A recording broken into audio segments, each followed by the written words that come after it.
सभी को नमस्कार। आज मैं रोजगार की नीति की सरलता की बात करूंगा, जो भारतीय शिक्षित वर्ग, राजनीतिक वर्ग और सभी बुद्धिजीवी लोगों में एक चर्चा का विषय बन जाना चाहिए। रोजगार की सरलता से क्या अभिप्राय है, शिक्षा की सरलता से क्या अभिप्राय है। जब नोबेल प्राइज विनर, विश्व के प्रसिद्ध अर्थशास्त्री अमर्त्य सेन एक बार जब भारत यात्रा पर आए, हालांकि वो इंग्लैंड में रहते हैं, ये तो एक भारत का सौभाग्य कहा जाएगा कि सिर्फ नाम बता रहे हैं, परंतु मैं बतौर अर्थशास्त्री जानूंगा उसको, न कि भारतीय के रूप में, क्योंकि उसकी नागरिकता भी इंग्लैंड की है। पर अपनी भारत यात्रा के दौरान एक अच्छी बात हमारे देश के सामने उसने रखी कि भारत के पास दो ही शक्ति है सबसे बड़ी। प्रथम सौर ऊर्जा। अगर सौर ऊर्जा के उत्पादन पर भारत अगर ध्यान दे, सरकार अगर अपनी इस तरह की नीति, सौर नीति अगर लेकर आए, तो भारत बिजली उत्पादन में, ऊर्जा उत्पादन में एक बहुत बड़ा स्थान हासिल करेगा। बहुत बड़ा क्या, उन्होंने तो यहाँ तक कह दिया कि सौर ऊर्जा के मामले में विश्व का प्रथम देश यही है, जो सूर्य बहुत लंबे समय तक तपता है साल भर में, और उसके उत्पादन की विपुल संभावना है। पर दूसरा जो उन्होंने मुद्दा रखा, उसने ये बताया कि भारत के पास सबसे बड़ी युवा शक्ति है। अगर सरकारें उस युवा शक्ति को रोड पर भटकता छोड़ दिया, तो वही युवा शक्ति विनाश का काम करेगी। और यदि उसको नियोजन पर लिया, यानी रोजगार, मैं रोजगार की सरलता क्या उसी बात की तरफ करूँगा कि सरकार जो है, एक पुरानी आदत है, अंग्रेज अपने पिट्ठू लोगों को बड़े बड़े पद और पुरस्कार बांटते थे, ताकि उन लोगों में उनके प्रति भक्ति भावना, यानी उनके प्रति वो लोग आसक्त रहें, उनके प्रति वो जुड़े रहें और सत्यता से बचें, उनकी बात में चापलूसी की तरफ बढ़े। तो आज वो अंग्रेजी शासन, अकबर शासन, आज उसकी आवश्यकता नहीं है। लोकतांत्रिक व्यवस्था है। रोजगार की सरलता मैं कम्युनिस्ट साथियों से बताना चाहता हूँ कि भारत में बहुत लंबे समय से उस चीज़ को परिभाषित करने, और हालांकि सड़कों पर नारे लगाए हैं कम्युनिस्टों ने कि सबको शिक्षा, सबको काम, पर उस चीज़ को जनमानस तक, जैसे कुछ सरकारें किसी मुद्दे को लेकर आती है, हरियाणा सरकार की वृद्धावस्था पेंशन है, वो आम जनता की समझ में आ रही है कि भाई जब आप 60 साल के हो जाओगे तो आपको 2250 रुपये मिलने शुरू हो जाते हैं। सबके समझ में आ रहा है, चाहे वो व्यक्ति निरक्षर हो।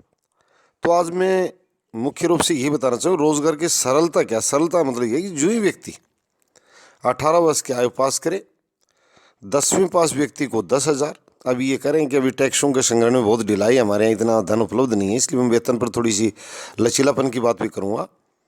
नरेगा की जो श्रमिक मनरेगा, जिसे महात्मा गांधी जी के नाम से जो जोड़ा जा रहा है, राष्ट्रीय ग्रामीण, राष्ट्रीय रोजगार गारंटी योजना, जो गाँवों में संचालित की जा रही है, वो चाहे शहरों में भी कर लें, उन लोगों को, वो श्रमिक बड़े खुश हैं, परंतु उनको 365 दिन का और एक फिक्स वेतन के साथ गाँवों में स्वच्छता, सुरक्षा और पेड़ों की जो क्रांति है, उससे उनको जोड़ा जा सकता है। और मेरा यहाँ सिर्फ और सिर्फ बड़े नपे तुले शब्दों में जो सबको शिक्षा, सबको काम वाले भाइयों से भी ये कहना है कि वो इस सरकार के सामने रखें ये बात कि 10वीं पास और 18 साल की उम्र होते ही उस व्यक्ति को वो सरकार देखेगी किन किन विभागों में भेजे जाना है।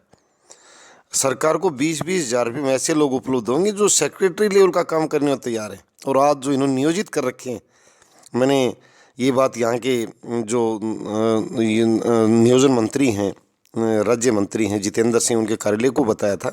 उन्होंने कहा कि उनके कार्यालय से रिपोर्ट मिली थी, प्रधानमंत्री जी को बताएं, तो अकेला मैं क्या बताऊँ, पूरा देश खड़ा हो जाए। भूख सबको लगती है, एक आदमी को नहीं।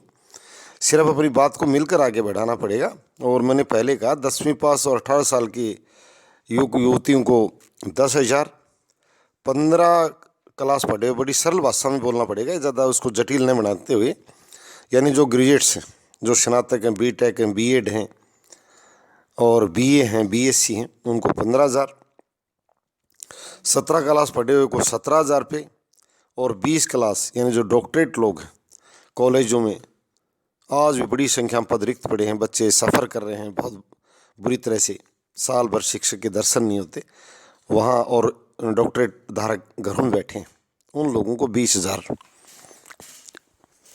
तो मैं ये विशेष रूप से बताना चाहूँगा कि सबको रोज़गार, सड़कों पर नहीं, अपनी बात को बहुत अच्छे से परिभाषित करके हम क्या करना चाहते हैं सरकार से एक मुश्त होकर मांग रहे हैं। और इससे ये भी सामने आएगा कि सही और भद्दे चेहरे भी सामने आएंगे कि जो लोग अच्छी बात नहीं चाहते कि भारत की श्रम शक्ति का शोषण बंद हो, उनको भी हम देखना चाहते हैं। जब ये चीज़ हम सामने उठाएंगे तो कहते हैं कि दो परतें बनती हैं, अच्छे और बुरे की। मैं आज इस वीडियो के माध्यम से एक राष्ट्रीय संदेश और राष्ट्रीय नारा छोड़ दिया है कि सबको काम। इसके साथ सुलभता बढ़ेगी, उत्पादन बढ़ेगा, और अनावश्यक जो मारामारी है, दिन भर जो आवेदकों की भीड़ लगी हुई है, कहीं पेपर लीक हो रहा है। कल अभी एक राज्य सरकार ने एक परीक्षा आयोजित की थी, लाखों बच्चे, जिसमें महिलाएं भी शामिल थी, अपने छोटे छोटे बच्चों को छोड़कर दूर दराज के केंद्रों पर जाकर परीक्षा दी थी। पता लगा कि पेपर लीक हो गया, लीक हुआ नहीं, लीक कर दिया जाता है, और जब वो पकड़ में आ जाए वो चोरी, तो उसको नाम रद्दीकरण का दे दिया जाता है। ये एक आम आज की समस्या नहीं है, ये वर्षों से जारी है। आज तकनीकी युग में जल्दी पकड़ में आने लग गया। पहले भी ये पिछले दिनों आरपीएससी राजस्थान में भी आरोप लगे थे कि एक संस्था को पहले ही वहाँ के जो आयोग था उसने पर्चा उपलब्ध करा दिया, और ज़्यादातर अभ्यर्थी उसी केंद्र से चयनित हो गए, जो श्रमशील बच्चे और प्रतिभाशाली बच्चे बाहर रह गए। तो मैं ज़्यादा उनके आपराधिक जगत की बात नहीं कर रहा। मेरा आज मुद्दा रोज़गार के सरलीकरण और रोज़गार की उपलब्धता का है, और मैं सभी से आह्वान करता हूँ कि इस वीडियो को पूरे देश में फैलाएं, सभी युवाओं तक फैलाएं, सभी सरकारों तक फैलाएं, सभी अधिकारियों तक फैलाएं, ताकि हमारे देश के 30 करोड़ युवाओं को इसका मार्ग मिले। धन्यवाद।